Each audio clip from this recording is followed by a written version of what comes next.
பெருசு திரை விமர்சனம். வைபவ், சுனில், சாந்தினி, கார்த்திகேயன், பாலசரவணன், முனிஷ்காந்த், ரெடின் கிங்ஸ்லே, விடிவி கணேஷ், கருணாகரன் மற்றும் பலர் நடிப்புல இளங்கோ ராம் இயக்கத்துல அருண்ராஜ் இசையில வெளிவந்திருக்கும் படம் தான் பெருசு. படம் எப்படி இருக்கு வாங்க பார்க்கலாம். ஊரில் மதிப்பும் மரியாதையும் உள்ள பெருசு என்பவரின் மகன்கள் சுனில் மற்றும் வைபவ்.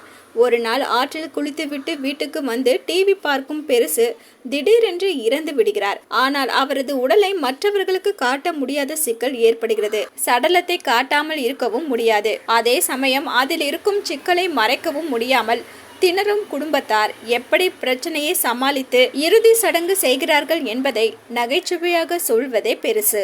எப்போதும் மது போதையில் இருக்கும் கதாபாத்திரத்தில் கச்சிதமாக நடித்திருக்கும் வைபவ் இயல்பான காமெடி மூலம் தனது கதாபாத்திரத்தை கையாண்டிருந்தாலும் சில இடங்களில் செயற்கைத்தனமாக நடித்திருக்கிறார். வீட்டின் மூத்த பிள்ளை கதாபாத்திரத்தில் பல பொறுப்புகளை கவனிக்கும் சுனில் கதாபாத்திரத்திற்கு நியாயம் சேர்க்கும் வகையில் நடித்திருக்கிறார். சுனிலின் மனைவியாக நடித்திருக்கும் சாந்தினி கொடுத்த வேலையை குறையில்லாமல் செய்திருக்கிறார்.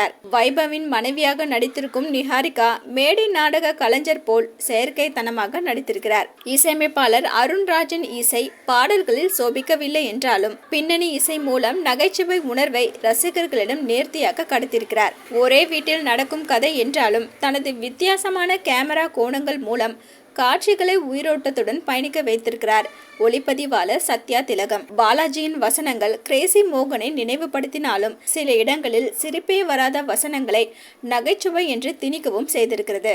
மொத்தத்துல பெருசு சிரிக்கலாம்.